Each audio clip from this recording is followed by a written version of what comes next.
¿Cómo cuidamos la salud mental del talento humano en salud durante la emergencia sanitaria por COVID-19? El COVID-19, con el aislamiento social como medida de prevención, nos invita a unirnos y a ser solidarios. Hoy, ser consciente del bienestar colectivo es un imperativo para todos. Sentirse con carga emocional, posiblemente estresado, o creer que no se está haciendo lo suficiente como trabajador respondiente a las demandas que genera el COVID-19 puede ser una respuesta natural de los profesionales de la salud. Por lo tanto, es importante saber, tu labor es primordial para el cuidado y la atención de las personas que lo necesitan. Utiliza estrategias virtuales para mantener el contacto con los demás, así como para apoyarse en tus colegas. Recuerda estrategias adecuadas que hayas utilizado en el pasado para afrontar el estrés y vuelve a aplicarlas actualmente. Busca ayuda. Sugerencias para líderes de equipo de trabajo. Realiza un monitoreo regular de las personas a tu cargo. Promueve la salud mental y física. Si también sientes carga emocional, busca apoyo. Garantiza una buena comunicación. En lo posible, dispón de tiempo para grupos de apoyo. Asigna tareas en equipo. Si observas a alguno de tus integrantes con otras diversas dificultades, presta especial atención conservando la confidencialidad. Facilita acceso a profesionales en salud mental. Quédate en casa y lava las manos. Y recuerda, Positiva te acompaña.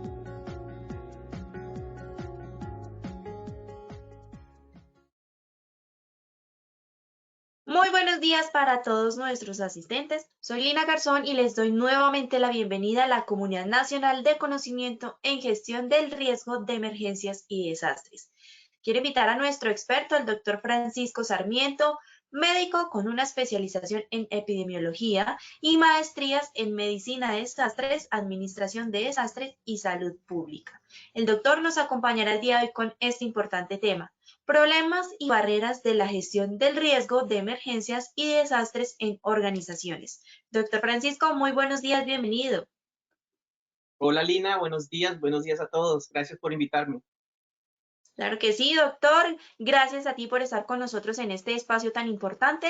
Te dejo con los asistentes para que podamos dar inicio a esta acción educativa. Bienvenido. Muchas gracias. Entonces, pues empezamos con la segunda sesión. Recordemos que la educación es el arma más poderosa para el mundo.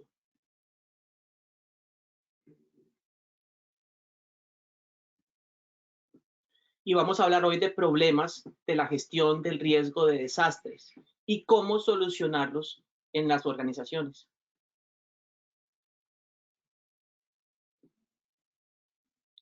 Vamos a tener dos momentos, básicamente. El primer momento es la percepción del riesgo y el segundo es los problemas y las soluciones de la gestión del riesgo de desastres en organizaciones. El objetivo es presentar los principales retos, barreras para la gestión del riesgo de desastres en organizaciones y algunas posibles soluciones. Vamos a discutir aspectos clave de la percepción del riesgo que pueden afectar la gestión del riesgo de desastres. También algunos de los principales problemas y retos de la gestión del riesgo de desastres en organizaciones. Y plantearemos algunas soluciones para mejorar la gestión del riesgo de desastres. Lina, por favor, hagamos el sondeo. Doctor, muchas gracias. Muy bien, vamos a realizar nuestro acostumbrado sondeo. Yo les recuerdo a los asistentes que en sus pantallas ustedes pueden observar las preguntas y pueden oprimir, seleccionar la respuesta correcta. Muy bien, vamos con la primera pregunta. La primera pregunta nos dice: ¿cuál de estos es un plan de emergencias que plantea una respuesta poco realista debido a la inexperiencia del que lo escribe? A, plan de papel; B, plan de fantasía; C, plan de adorno. Muy bien, lean muy bien la pregunta, muy bien las respuestas.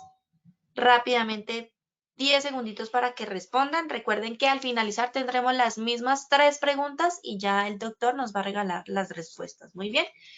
Listo, cerramos la primera pregunta.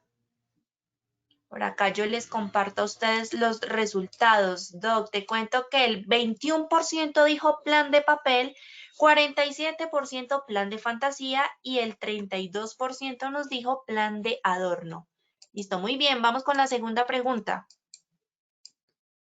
La segunda pregunta nos dice, ¿cuál de estos sesgos cognitivos ocurre porque ponemos atención a solo algunos factores relevantes de los riesgos? A, miopía, B, inercia, C, simplificación. Leamos muy bien esas preguntas, analicemos muy bien las preguntas, las respuestas. Rápidamente damos 10 segunditos para que contesten. Recuerden que ustedes pueden seleccionar la respuesta correcta desde sus computadores, desde sus celulares y el sistema automáticamente tomará su respuesta. ¿Listo? Muy bien, cerramos la segunda pregunta. Los resultados de esta segunda pregunta son: el 22% dijo miopía, 30% inercia y el 48% contestó simplificación. ¿Listo? Muy bien, vamos entonces ya con la tercera y última pregunta.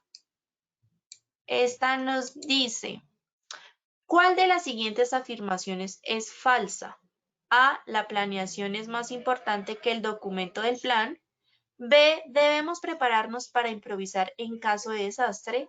C, al cumplir con normas y estándares gestionamos los riesgos. Bueno, ¿cuál creen ustedes que es la respuesta correcta? O si saben con certeza cuáles, contesten, por favor.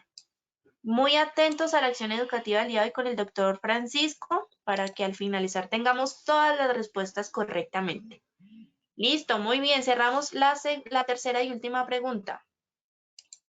Por acá yo les comparto los resultados, Doc. Te cuento que el 18% dijo la planeación es más importante que el documento del plan. El 62% debemos prepararnos para improvisar en caso de desastre. Y el 20% contesta al cumplir con normas y estándares gestionamos los riesgos. Listo, muy bien, doctor. Te dejo nuevamente con los asistentes para que ya demos inicio a nuestra acción educativa. Bueno, Linda, muchas gracias. Entonces, tenemos muchas cosas que aprender acá y empezamos. Lo primero, pues siempre va a ser introducir el tema. Y para ustedes que trabajan en organizaciones, como para mí cuando trabajé en ese sector, llegará uno con muchas ideas, pero las cosas no fluyen como uno se imagina. Existen varias barreras que no permiten que la gestión del riesgo se realice de manera eficiente y efectiva. El comportamiento humano y las decisiones que toman nuestros tomadores de decisiones en las organizaciones dependen en grandísima medida de cómo perciben el riesgo y cómo lo percibimos pues nosotros mismos también como gestores de este riesgo. Si nosotros creemos que el riesgo no es importante o que no nos va a ocurrir o que se va a demorar mucho en ocurrir, entonces probablemente no le metamos toda la fuerza a nuestros procesos y de pronto no haya voluntad política para invertir tiempo, dinero, recursos.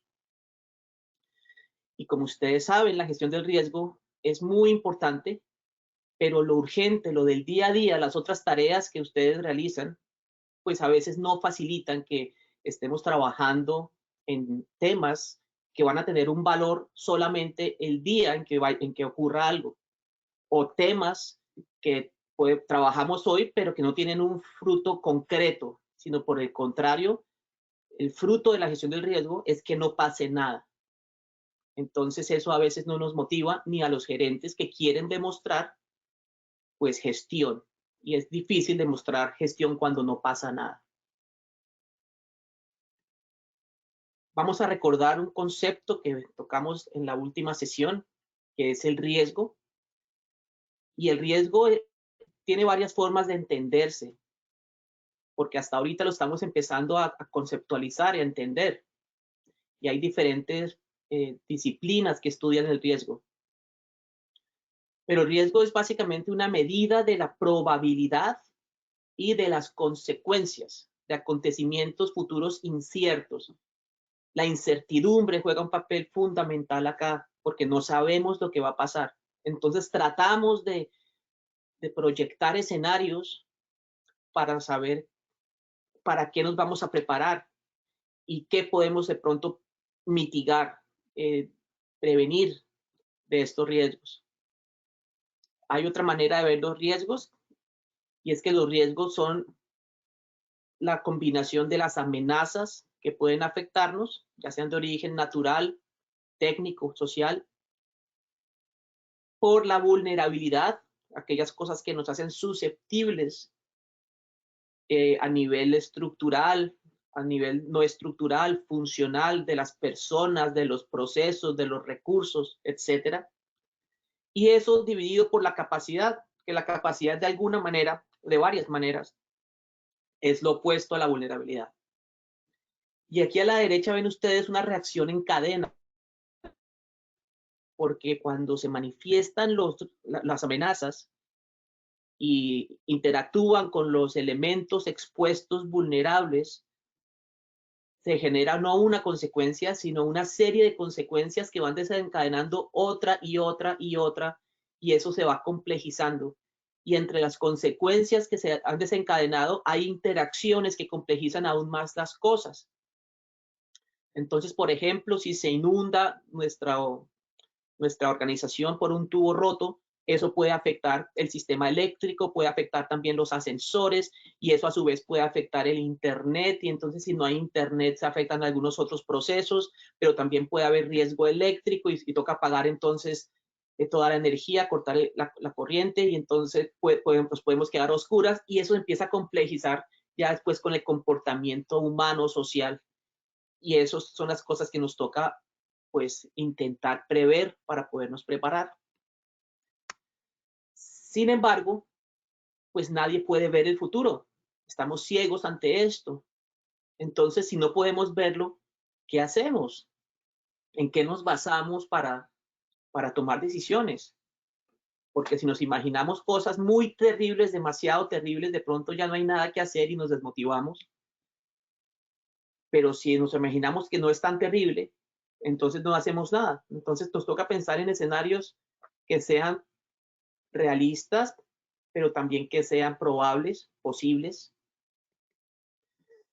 Pero ante esa incertidumbre, si no tenemos la información adecuada, podemos tomar decisiones inadecuadas.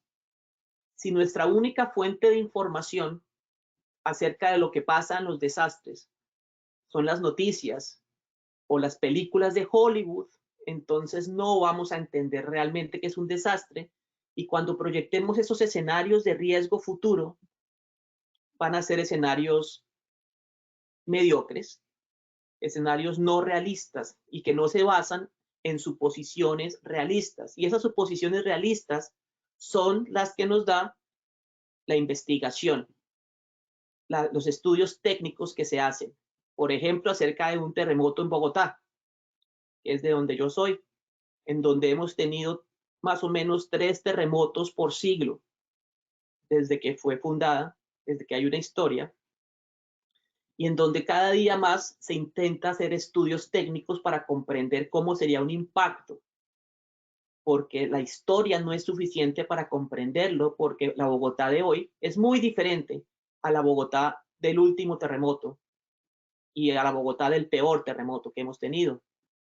Entonces es muy importante basar nuestras decisiones en los estudios, porque nuestra mente no alcanza. Y ahí es donde toca estudiar o contratar a expertos o visitar fuentes técnicas que hayan hecho esos estudios, porque la realidad es muy compleja y en nuestra mente a veces no cabe. Pues realmente la complejidad no cabe en la mente. Cuando nosotros abstraemos la realidad, estamos usando modelos simplificados, muy simplificados de la realidad, pero realmente no nos cabe en la cabeza. Y todo esto nos lleva entonces en las instituciones a algo que es la apatía. La apatía es que a la gente tiende a no importarle la preparación para desastres, salvo por la presión que generan las normas legales o los estándares. Si no fuera por eso, quizás muchas de nuestras organizaciones y departamentos y municipios y ciudades de pronto no estarían pensando en gestión del riesgo. Armero, por ejemplo, nos despertó de muchas maneras ante esa apatía y hizo que mejoráramos muchas cosas. Y así cada desastre nos va cambiando y nos va mejorando. Ahorita con COVID, muchos de nosotros despertamos ante ciertas apatías y nuestros tomadores de decisiones, tanto gubernamentales como organizacionales, tuvieron una mayor voluntad política porque ya veían venir el riesgo inminente, unas consecuencias que estábamos viendo en los noticieros y en las redes sociales que ya estaban ocurriendo. Pero cuando COVID pase, un año, asumo yo, en Colombia, de pronto vamos a olvidarlo y volveremos a la misma apatía, llevados, impulsados más por el día a día que por pensar en riesgos futuros. Y es ahí donde entran nuestros sesgos cognitivos, que son básicamente unos errores de la mente, de los cuales voy a hablar más adelante, y nos engañan y nos permiten vivir en paz sin pensar en aquellas cosas malas que pueden ocurrir. También tenemos otras prioridades en el trabajo que no nos dejan invertir suficiente tiempo para prepararnos para aquello que sería el peor escenario. Imagínense ustedes si están con una enfermedad que requiere cuidado crítico. El personal que trabaja en cuidado crítico tiene el más alto nivel de entrenamiento y maneja los equipos más avanzados. Entonces los desastres son iguales. Son como pacientes de cuidado crítico a nivel poblacional, pero no les estamos dando la importancia que requiere. No tenemos el mejor entrenamiento ni los mejores recursos. También nos falta conocimiento y a veces nos falta tanto conocimiento que ni siquiera dudamos de nuestro conocimiento. Para aquellas personas que estudiamos esto, nos damos cuenta que entre más estudiamos, más nos damos cuenta que sabemos poco y que nos toca trabajar en conjunto con otros expertos. Y hay muchas presiones sociales por todos lados, tanto de los compañeros de trabajo como de los jefes, como de la sociedad misma, que no nos permiten priorizar esos escenarios de desastre, que nos dicen paranoicos, que nos dicen qué hacen ustedes invirtiendo tanto tiempo pensando en un evento futuro que quizá no exista. Y claramente tenemos recursos ilimitados que a duras penas nos sirven nos alcanzan para resolver problemas en el día a día. Pero para proyectar eso hacia el futuro a veces es muy difícil. Y tenemos suposiciones erróneas acerca de los desastres. ¿Quién de ustedes se imaginaba que una pandemia traía todas estas consecuencias que estamos viendo? Y ahora estamos aprendiendo, pero las futuras generaciones de pronto ya las olviden. Y muchas personas en esta generación todavía siguen con suposiciones erróneas acerca de la pandemia porque no revisan las fuentes científicas y se quedan entonces con los memes de internet, de las redes sociales, que tienden a desinformar más que a informar. La cultura organizacional es fundamental. Ustedes saben que pues si la cultura organizacional no apoya estos procesos, no favorece el trabajo en equipo, etcétera, esto no va a avanzar. Y la percepción del riesgo, pues finalmente es de lo más importante porque es desde donde nosotros estamos tomando las decisiones. Entonces, en últimas, nosotros necesitamos tener en nuestra cabeza la mejor información de más alta calidad, más detallada, para poder tomar decisiones adecuadas en preparación para desastres. Porque si nosotros asumimos que un terremoto es algo sencillo, como lo entendemos nomás, y no nos esforzamos por ir más allá, vamos a estar tomando decisiones erróneas. Porque incluso el gobierno, con las recomendaciones que da, nunca va a poder alcanzar a darnos el nivel de detalle que requiere nuestra organización, ya que ese nivel de detalle es específico para nosotros y depende de dónde estamos ubicados, de los suelos donde estamos nosotros ubicados, de la cultura organizacional, del tipo de edificación, de hace cuánto fue construida, si cumple con las normas de sismoresistencia y todos los estándares de seguridad, de la cantidad de personas que hay, de los vecinos que tenemos, etcétera. Entonces, esa información nos toca levantarla bien. Y aquí les quiero explicar algo que es cómo funciona nuestra mente. Este es un modelo de pensamiento que se llama el modelo de procesos duales. Fue desarrollado por el profesor Daniel Kahneman y otro profesor de apellido Tversky. Ganó Kahneman el Nobel de Economía en el 2002 por este y otros desarrollos. Y básicamente nos dice que nosotros tenemos dos sistemas de pensamiento, uno rápido y uno lento. El sistema rápido es el que usamos nosotros la mayoría de veces para tomar decisiones, sobre todo en aquellos escenarios donde ya tenemos una experiencia, que ya conocemos.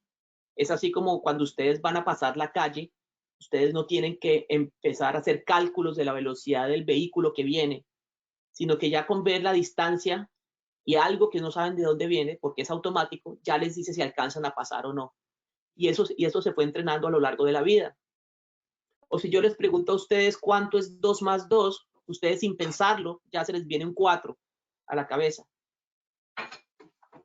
Por otro lado, el sistema de pensamiento lento es un sistema de pensamiento que casi no usamos.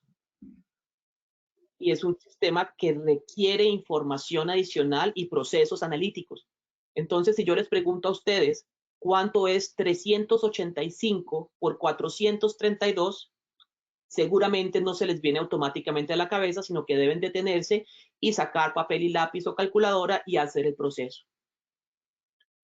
La razón por la cual estoy contando esto es porque cuando nosotros pensamos en riesgo, no podemos usar el sistema de pensamiento rápido, pero estamos tan acostumbrados a ello que lo usamos. ¿Por qué no podemos usar el sistema de pensamiento rápido? Porque el sistema de pensamiento rápido depende de nuestra experiencia, depende de las cosas que hemos practicado una y otra vez de tal manera que se vuelvan automáticas. Y pues como no hemos vivido desastres una y otra vez, no se vuelve automática la información y vamos a estar engañados cuando de manera intuitiva escribamos en nuestro plan de emergencias que en un desastre pasa algo y nos sentamos a analizarlo con cuidado y no usamos la mejor información disponible y no hacemos matrices adecuadas pues para poder hacer un análisis de todo lo que pasaría. Nuestra mente nos puede entonces engañar y es de ese sistema de pensamiento rápido de donde vienen también los prejuicios, de donde vienen también decisiones que tienen muchos errores. Los sesgos cognitivos vienen de ese sistema de pensamiento rápido. Y estos sesgos son interpretaciones erróneas sistemáticas de la información disponible. Son distorsiones que todos tenemos y que todos los días cometemos del proceso mental. Son juicios inexactos, interpretaciones irracionales. Cuando ustedes y yo hacemos juicios acerca de una persona, de alguna actitud que hace, estamos usando nuestro sistema de pensamiento rápido y estamos cayendo en muchos sesgos cognitivos porque no estamos teniendo en cuenta toda la información disponible, sino solamente las cosas que nos hicieron sentir ese juicio. El camino correcto sería detenerse y pensar, esto que estoy pensando no es necesariamente real, los pensamientos y los sentimientos no necesariamente son hechos reales, son solamente pensamientos y sentimientos. Debería entonces uno parar ahí y ponerse a analizar, esto que estoy juzgando de la otra persona es una visión mía, preguntémosle a la otra persona, tratemos de comprenderla y de obtener más información antes de llegar a un juicio para tener el juicio más justo y no solo con la mitad de la información. Y esto pasa también con las amenazas. Entonces tenemos un sesgo cognitivo que es la miopía, en donde nos enfocamos en horizontes cercanos. ¿Qué pasaría en un año? ¿Qué pasaría máximo 2 años? Pero si nos ponemos a planear para desastres, para un desastre que puede ocurrir por ahí en 10 años, 20 años, ya uno entonces ya no ve tan claro y tiende a no estar motivado y tiende a tener un punto ciego hacia ese futuro y ya no vamos a invertir en beneficios a largo plazo. Entonces no vamos a comprar un seguro para pagarlo a lo largo del tiempo en 20 años, sino que queremos un seguro pues año a año, lo cual nos sale más caro. Por ejemplo, podemos tener un sesgo de amnesia en donde olvidamos las lecciones del pasado. Fácilmente, ustedes saben, hemos olvidado los desastres que han ocurrido en el país y con las decisiones políticas y a quienes elegimos nos ocurre una y otra vez.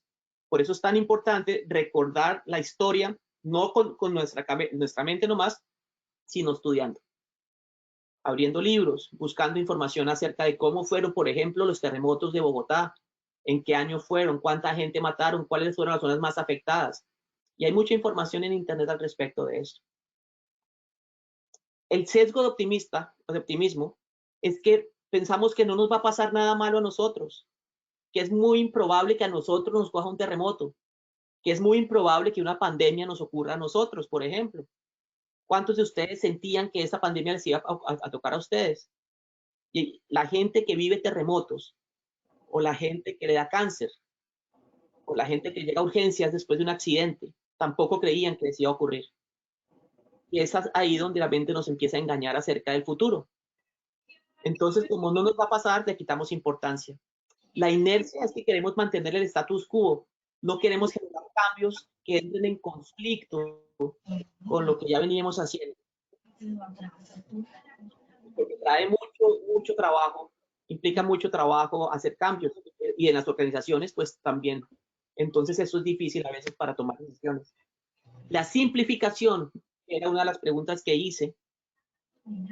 Básicamente nos dice que estamos poniendo atención solo a algunos factores relevantes. Es decir, si miramos que la fórmula de riesgo es probabilidad por consecuencias, nos enfocamos más en la probabilidad, y en nuestras matrices de riesgo, de análisis de riesgo, tenemos la probabilidad como una de las variables para tomar decisiones, pero no estamos teniendo en cuenta las consecuencias y no estamos desglosando esas consecuencias al máximo para comprender cómo afecta esta amenaza a las personas, cómo afecta a los bienes, a los procesos, al ambiente, nuestra reputación, a nivel legal, cómo nos puede afectar, etcétera.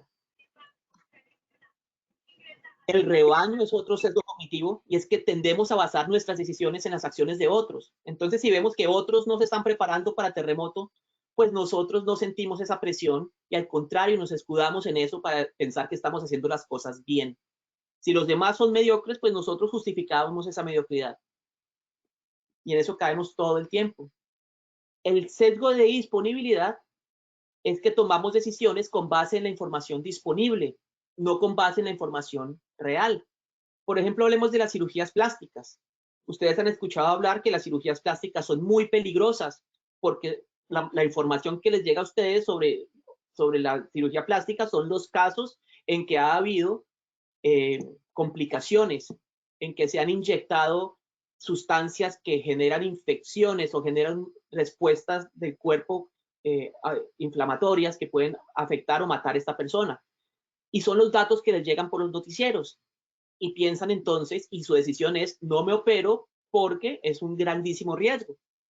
O como ocurre con las vacunas de COVID, en que ustedes se enteran de los efectos negativos, pero no nos estamos enterando de los efectos reales en proporción.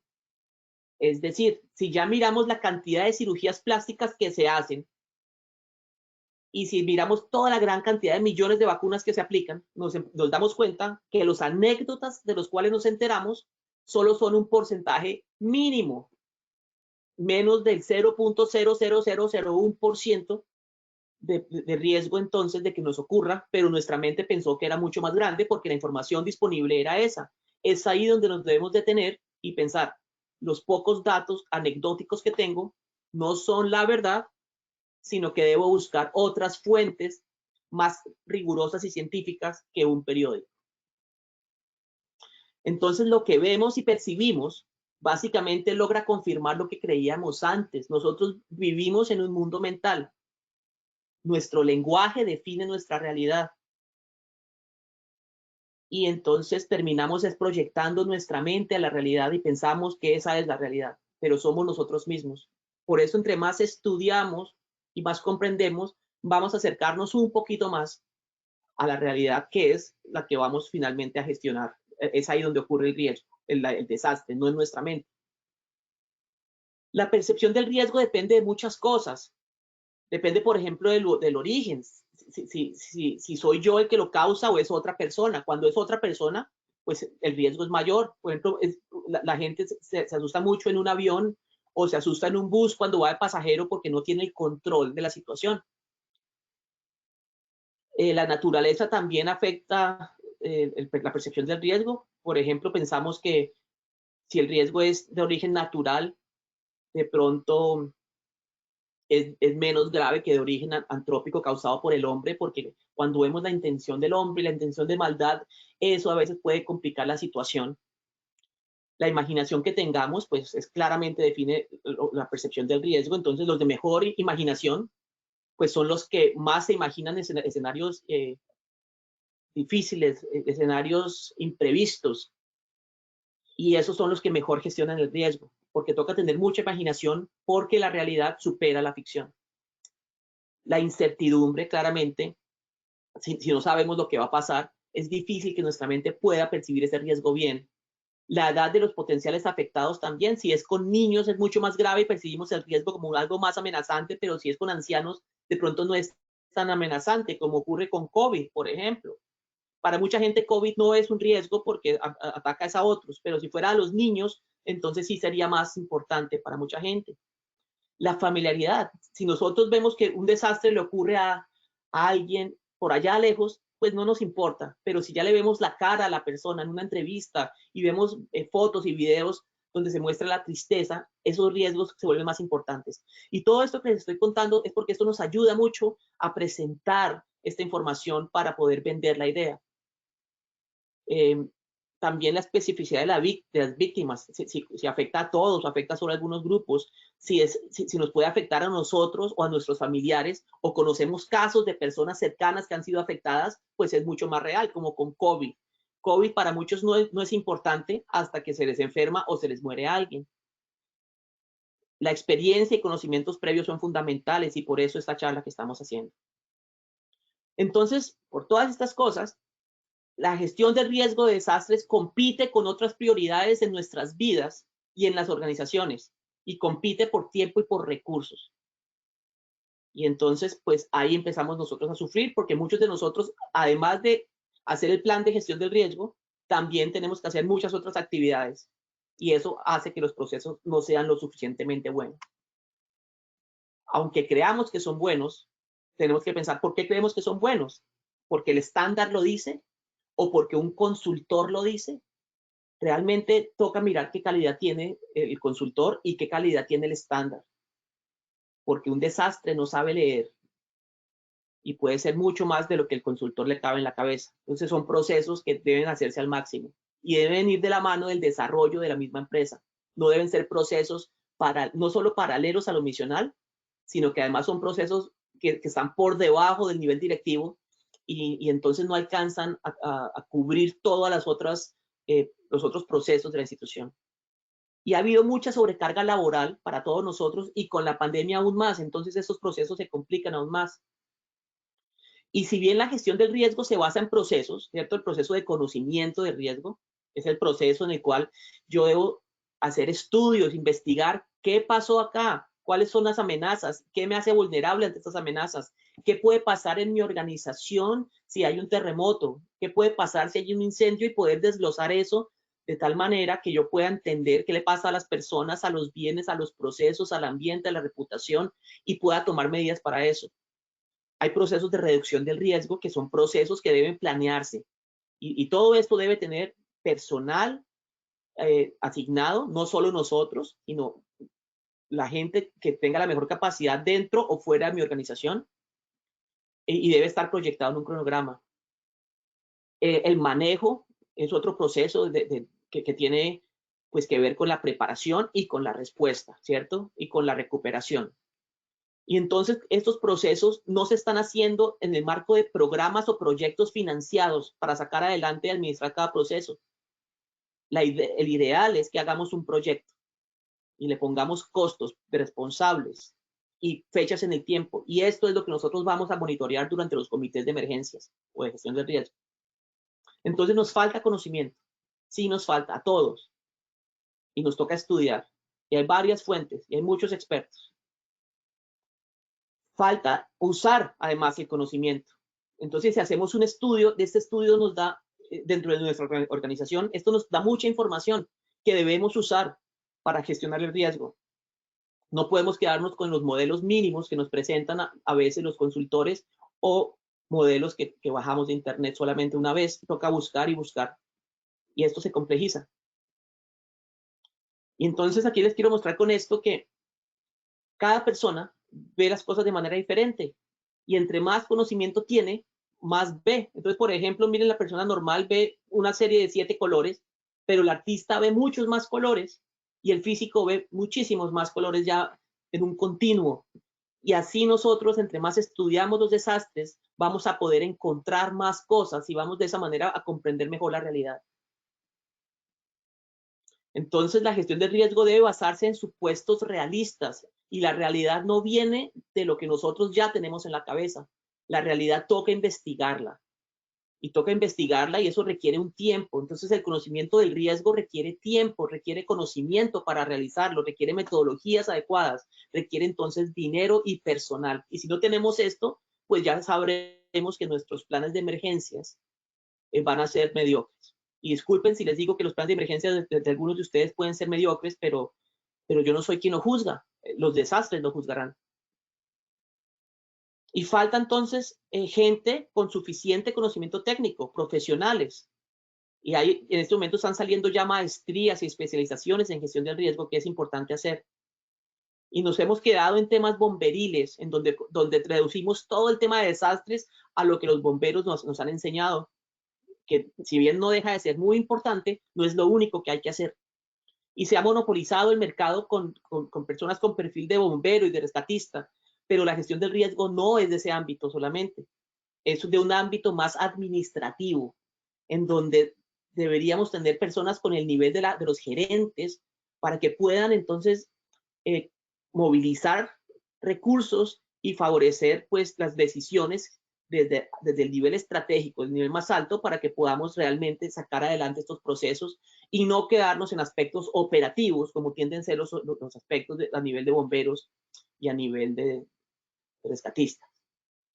Entonces, esto, por ejemplo, lleva a que sobredimensionemos la brigada de emergencias y lo consideremos como el centro de la gestión del riesgo, cuando no es así. La brigada tiene un rol muy específico, que es básicamente resolver los problemas operativos que nadie más soluciona en caso de un desastre. Pero la verdad es que todos los trabajadores deben estar entrenados en primera respuesta, porque en caso de un desastre la brigada no va a dar abasto. Y además todos tenemos una familia y la mayoría del tiempo vamos a estar en casa y es de grandísima importancia que todos sepamos qué hacer ante una emergencia. Y cuando hablamos de todos los trabajadores, también tenemos que saber que el personal administrativo de nuestras empresas debe estar involucrado en la gestión del riesgo y debe estar convencido de esto. Y nuestro rol entonces, si estamos administrando el riesgo, es convocarlos, convencerlos, enseñarles, empoderarlos a todos los niveles, desde el más alto hasta el más bajo de la institución. Y esto implica comunicación del riesgo, la cual no estamos comunicando de manera adecuada, no estamos siendo convincentes. El comité de gestión del riesgo en muchos casos tiende a ser disfuncional y se reúne, pero no para tomar decisiones que realmente cambien los pronósticos, o no estamos evaluando proyectos y haciéndole seguimientos a estos proyectos de conocimiento del riesgo, de reducción y de manejo, sino que las reuniones a veces pues se quedan en algo superficial. Este proceso debe estar de la mano de los procesos de desarrollo. No debe ser algo pequeño, debe ser algo muy grande, porque como ustedes se dieron cuenta con COVID, la brigada de pronto no fue la protagonista en COVID completamente. En COVID todos fuimos protagonistas. Y el comité de emergencias, los directivos, fueron quienes tomaron las decisiones más grandes en este aspecto de COVID. Y lo mismo va a pasar con un terremoto, con un incendio, etc. Entonces, algo que falta a veces es voluntad, muchas veces, voluntad política, empoderamiento de los tomadores de decisiones y gestión de proyectos. Falta liderazgo institucional y faltan champions. Champions son personas que en cada área se encargan de movilizar estos procesos, de impulsarlos, de hablar con la gente, de motivarlos. No se está tomando la gestión del riesgo de desastres en serio desde la gerencia. Se toma como un proceso secundario que no tiene una importancia inmediata, que de pronto es importante solamente por los temas legales, pero no por una conciencia de que va a pasar algo y que la ley no es suficiente. También ocurren cambios administrativos que generan una falta de continuidad en los proyectos y procesos. Entonces se va un grupo directivo y se va con un montón de gente y los procesos se caen, o se va la persona encargada de gestión de riesgo y se caen los procesos porque no hay un proyecto, no hay una entrega del proyecto, no hay un seguimiento. Y se vuelve a empezar de ceros y cada año se hace lo mismo y no se avanza. Faltan recursos financieros para la gestión del riesgo. De pronto a veces nos quedamos con la reinversión de las ARL, pero no hay un rubro propio para la gestión del riesgo. Y dicen entonces los investigadores de este tema, desde hace tiempo en Estados Unidos, que son pocas las recompensas y poco el reconocimiento con el que se incentiva a los expertos, a los conocedores, a participar en procesos de gestión del riesgo de desastres. No es de extrañar que aquellas comunidades u organizaciones que planifican bajo estas condiciones obtengan justamente aquello por lo que pagaron. Es decir, si nosotros no estamos invirtiendo dinero en tener la mejor información y la mejor gestión del riesgo, probablemente no lo tengamos y esto va a tener consecuencias, como ocurre en todas las áreas de nuestras organizaciones. Toca priorizarlo entonces. Falta también conocimiento y claridad de lo que puedo hacer yo para reducir el riesgo a nivel personal. Todos los trabajadores debemos saber cómo reducir el riesgo a nivel personal y en nuestra familia y dentro de las organizaciones mismas. Debemos saber tips fáciles, directos, no quedarnos en las teorías complejas o en cosas que la gente que no se conecte, sino en datos útiles, prácticos, que todos podamos aplicar en nuestros hogares. Y debemos aprender a prepararnos en todos los niveles, comenzando por lo personal, por lo familiar y lo corporativo. Son las organizaciones en este momento las que más nos van a permitir la preparación comunitaria para desastres. Es a través de sus organizaciones que sus ciudades se van a poder preparar, porque los gobiernos no están alcanzando a llegar a la comunidad. En cambio, a través de la normatividad que haya a nivel laboral, sí vamos a poder llegar a la comunidad. Hay que apalancarse en eso. Nos falta entonces enseñar cosas más fáciles de digerir, tips básicos que todo el mundo pueda aprenderse, que se quede en la mente de las personas. Y eso tiene que ver mucho con la comunicación del riesgo, claramente. Y nos estamos entonces preparando para auditorías y no para desastres. Pensamos que si cumplimos con las normas o si cumplimos con los estándares, vamos a estar gestionando el riesgo. Y no, las normas y los estándares no son iguales a estar seguros. Entonces, si ustedes cumplen con todas las normas, no quiere decir que estén seguros. Hay muchas más cosas que hacer. Y los que estudiamos desastres sabemos que las normas y los estándares no son la mejor práctica, ni todo lo que existe, ni lo mejor que existe. Son el mínimo que este país tolera. Pero si ustedes están serios con el tema de desastres, deben hacer lo mejor posible. Y eso requiere conocimiento, estudio. Los estándares normalmente se convierten en el techo o en la meta. Y una vez se cumplen los estándares, pues ya la gente no quiere trabajar más. Los estándares son solamente un mínimo. Y por otro lado, los auditores que están auditando todos estos procesos no tienen el mejor entrenamiento. Entonces dejan pasar a aspectos clave y fácilmente los podemos, entre comillas, engañar, aunque no sea nuestra intención, mostrándoles fotos y mostrándoles listados de asistencia. Pero la gestión de riesgo es mucho más compleja que eso. Las consecuencias del plan de gestión de riesgo no se ven, son los eventos que no ocurrieron. Y eso entonces, pues no motiva a las personas porque la obra de arte que hace uno al prevenir un desastre es invisible, es intangible. Y existe una necesidad de los administradores por presentar hechos, obras tangibles, y eso entra en conflicto. Lo que vemos de los planes de emergencias, de desastres, de gestión del riesgo, se ve a la luz de las auditorías. Es decir, lo que nos importa mostrar son evidencias, pero hay muchas cosas que son intangibles y que no hacen parte de las auditorías y que son fundamentales para que los procesos de gestión del riesgo sean funcionales. Por ejemplo, el trabajo en equipo, el liderazgo, el aprender toma de decisiones bajo presión, el que la gente tenga un plan familiar de emergencias, afecta cómo nuestra organización va a responder ante un desastre.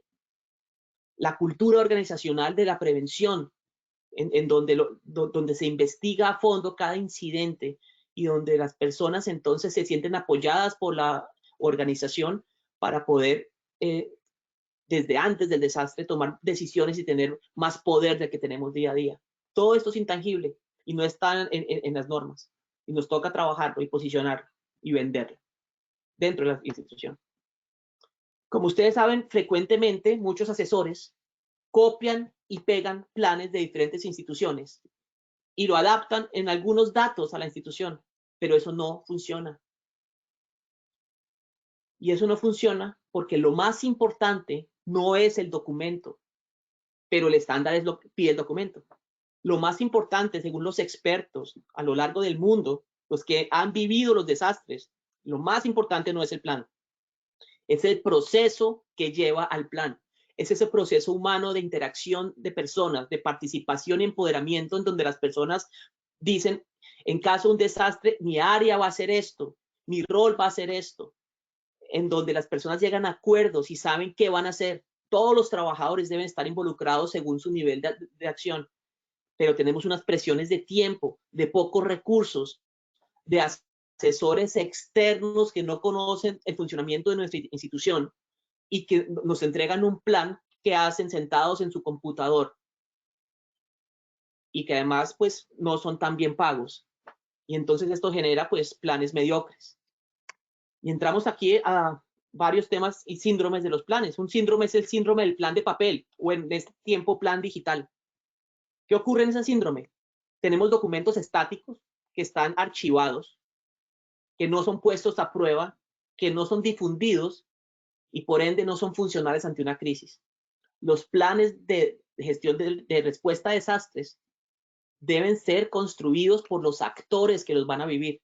El vigilante debe participar en el proceso, por ejemplo. El personal de servicios generales debe participar.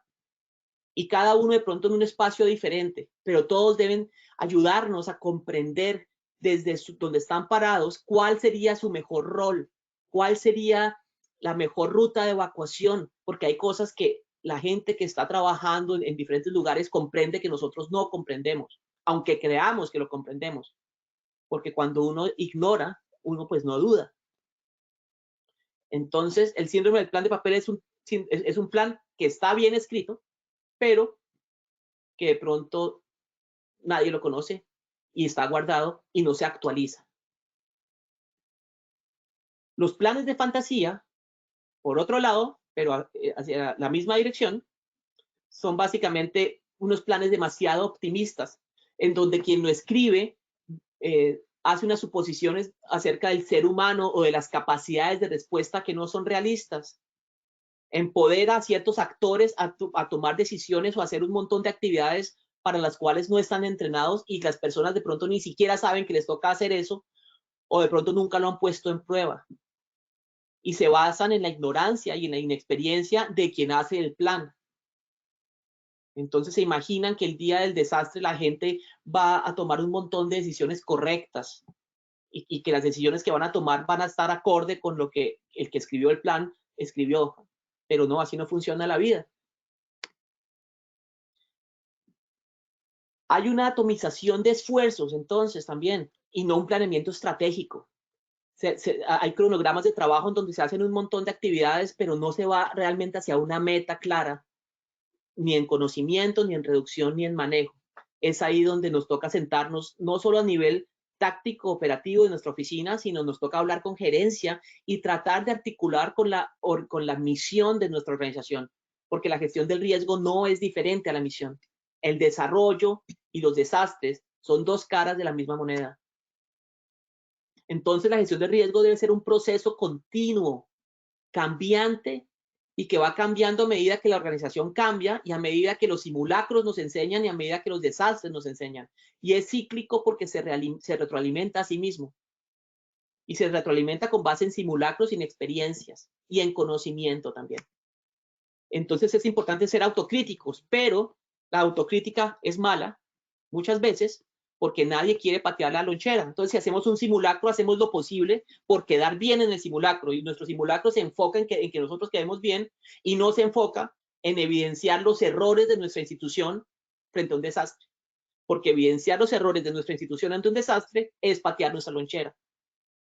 Y entonces estamos preparándonos más que para un desastre, para no afectar nuestra reputación o nuestro puesto, nuestro cargo.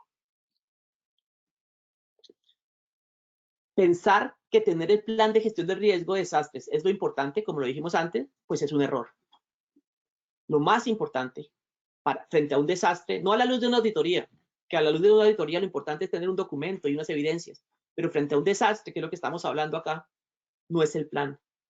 Dicen en Israel, en Japón, en Estados Unidos, donde he podido buscar información, que el plan no es tan importante, el documento no es tan importante como el proceso que lleva el plan. Entonces, el plan debe ser la documentación de un proceso que se llevó a cabo. Y debe ser no solo la documentación del proceso, sino también la proyección de ese proceso a futuro.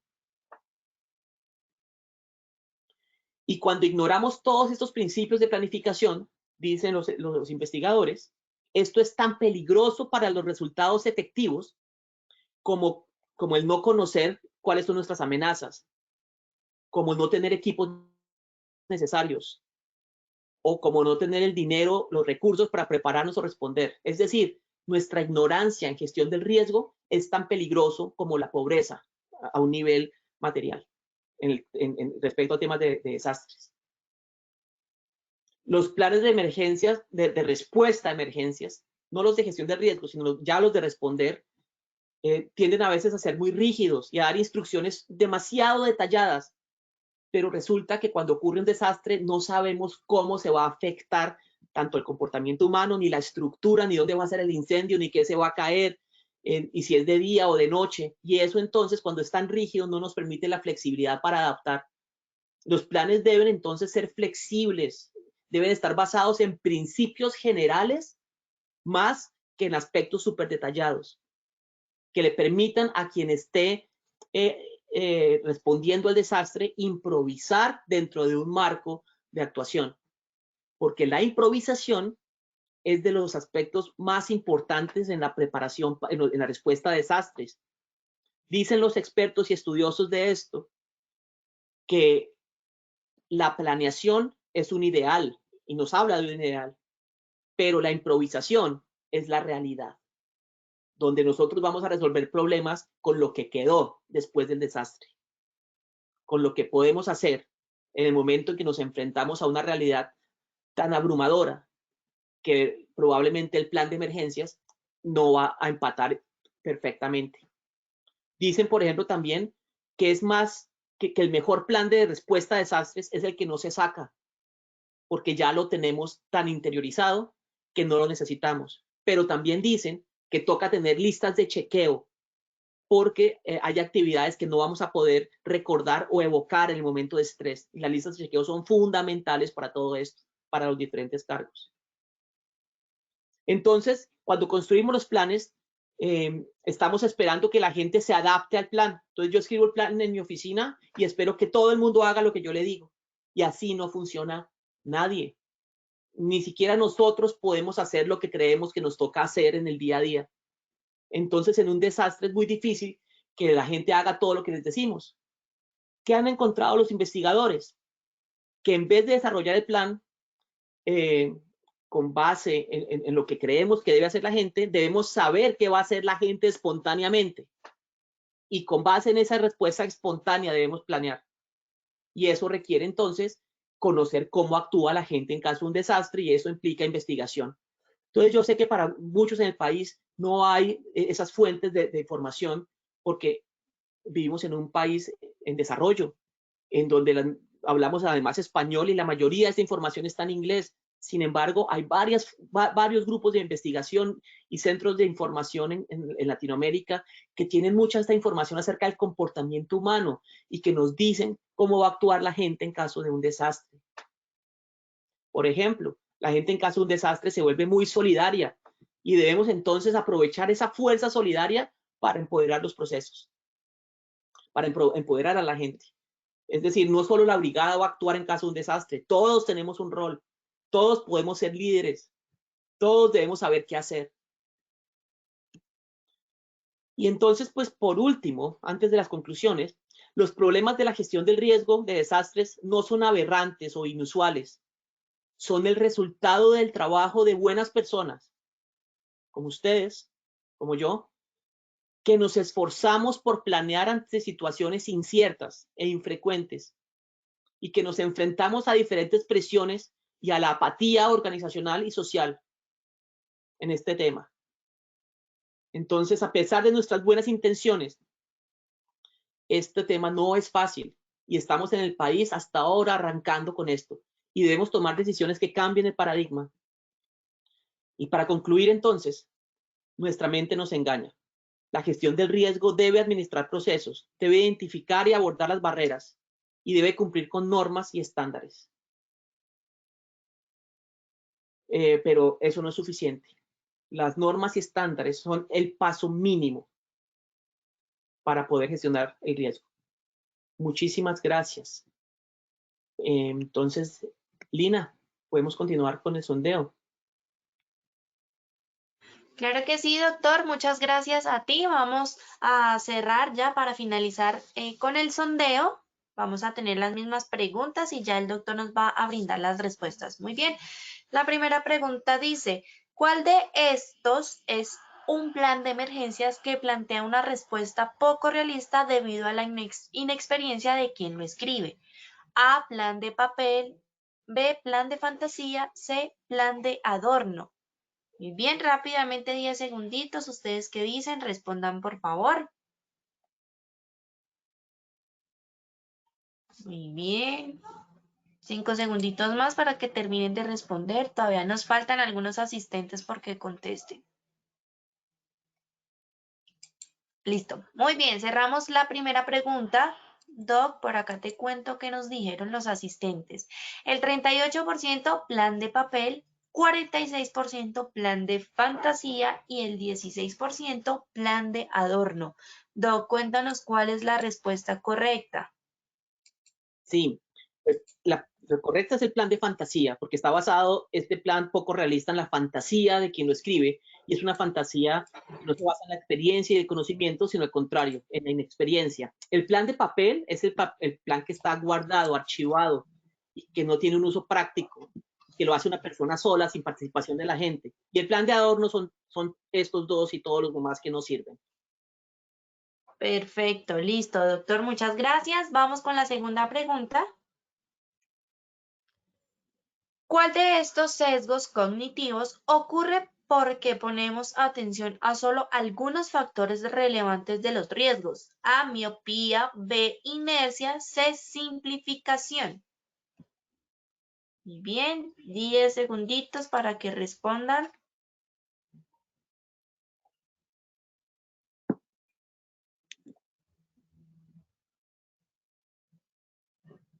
¿Listo? Vamos a ver. Muy bien, cerramos la segunda pregunta. Bueno, la segunda pregunta. Ustedes nos dijeron el 32% miopía, 18% inercia y el 50% nos dijo simplificación. Cuéntanos, Doc, ¿cuál es la respuesta correcta? Es claramente la simplificación, es tener modelos muy simplistas de lo que es la realidad. La realidad es compleja y nos toca estudiar mucho. Perfecto. Listo, doctor, gracias. Vamos entonces con la tercera y última pregunta ya para finalizar.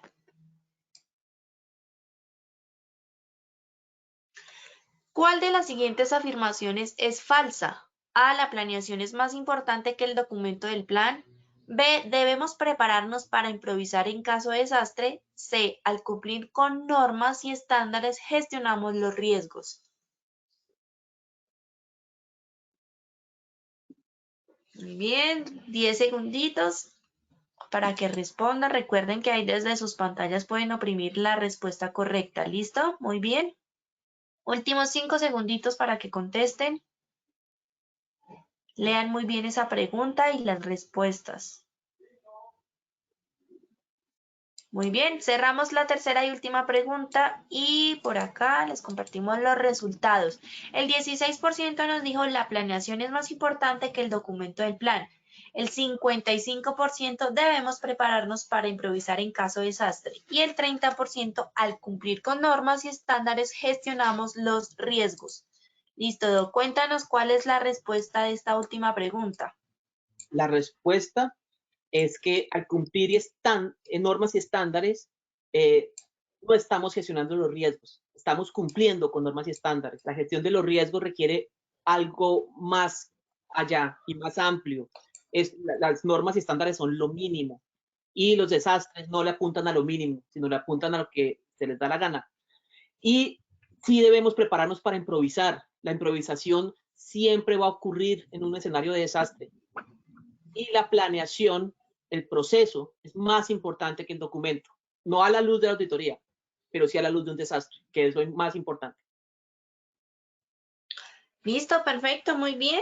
Ya llegamos entonces ya al final de nuestra acción educativa del día de hoy. Doctor Francisco, muchas gracias por habernos acompañado y por supuesto nos vemos entonces dentro de 15 días con una nueva sesión. Gracias, Dina. Muchas gracias a todos. Feliz día. Claro que sí, feliz día para ti también y por supuesto para todos nuestros asistentes. Yo como siempre los sigo invitando a que sigamos participando de todas nuestras acciones educativas. Recuerden que a las 11 de la mañana también, a las 10:30 de la mañana tenemos nuestro diplomado internacional, 10:30, por si no se han inscrito, visiten Posipedia para que se inscriban y participen. Y a las 2 de la tarde tenemos la sesión con nuestro doctor Roberto Machado, 5 ejercicios de mindfulness para mejorar tu bienestar emocional. Entonces ya saben, hoy tenemos 2 acciones educativas más y por supuesto, nosotros seguimos acompañándolos el día de mañana. Les recuerdo que los sábados también los estamos acompañando con nuestro acostumbrado Muévete y Contágiate de Prevención a las 8 de la mañana y nuestro Masterchef practicando en la cocina, sábados de alimentación positiva con el chef Leandro Soto a las 10 de la mañana para que sigamos aprendiendo deliciosas recetas. A todos muchas gracias por su participación, un feliz fin de semana, un feliz viernes, nos vemos a las 10:30. Los dejamos con el siguiente video. Es tiempo para pensar distinto. 10 recomendaciones en seguridad y salud en el trabajo para salvar vidas. Recomendación número 1. Sigan las medidas de seguridad y salud adecuadas para mitigar la propagación del virus. Para salvar vidas. Recomendación número 2. Comuniquen a los trabajadores que deben conocer los síntomas del COVID-19 y el modo de evitar su contagio para salvar vidas. Recomendación número 3. Eduquen porque se debe promover el distanciamiento físico y la higiene en el lugar de trabajo o en casa. Para salvar vidas. Es tiempo para pensar distinto.